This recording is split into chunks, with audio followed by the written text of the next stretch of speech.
Alright, so if you've never heard of Fibonacci in your life, let's talk about Fibonacci a little bit and what it is. So you have a better understanding of why we're going to use it for our trading and why it works in anything that you're going to trade. So first of all, Fibonacci was introduced to the Western world by Leonardo Fibonacci around the year 1200, a long time ago. And what it is a math sequence that supposedly is the root of all mathematical sequences. Now, the mathematical equation is very significant in a lot of rights, but the actual formation can be found in almost every, if not everything on Earth.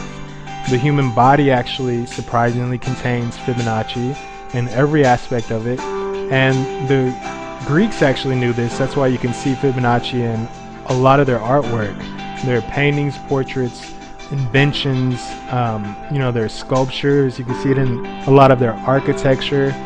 So they really understood the significance of Fibonacci and they used it.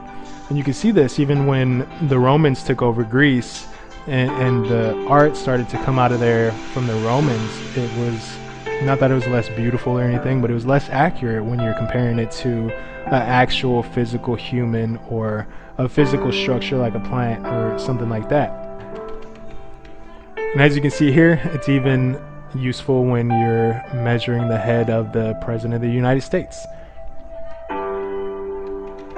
So if you're not a math person, it's okay, because the way that we're going to use Fibonacci in trading is extremely easy because they've put everything into a really easy to use indicator, or actually a set of indicators that we can just click on and we can drag across the area that we want to apply it to. So you don't have to remember the formula or really know what Fibonacci is all about on a deep level.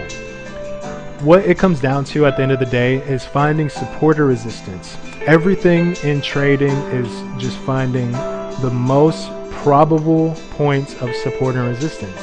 So when you're learning these theories like the Dow theory or Wyckoff or Fibonacci, there's so many different theories, Elliott wave, just remember that they kind of overlap each other. There's parts of the Dow theory that are covered in Elliott wave, and there's parts of Fibonacci that would kind of eliminate the need to use the Dow theory or Elliott wave theory altogether.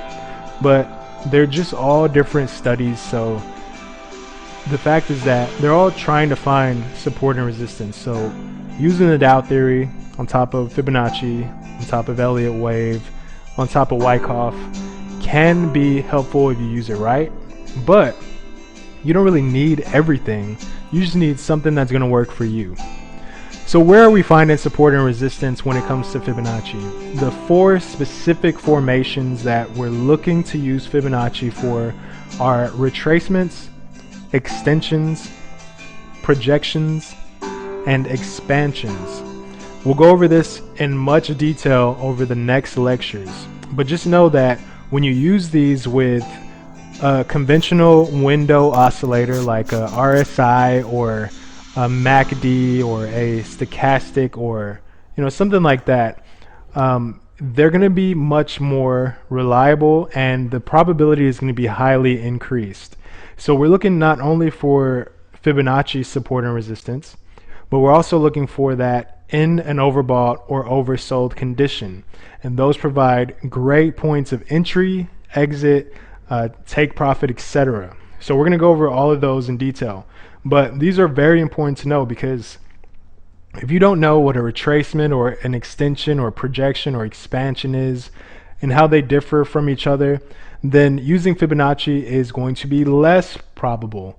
So learning these in detail will help you with your trading, and it may be a complete trading system for you altogether.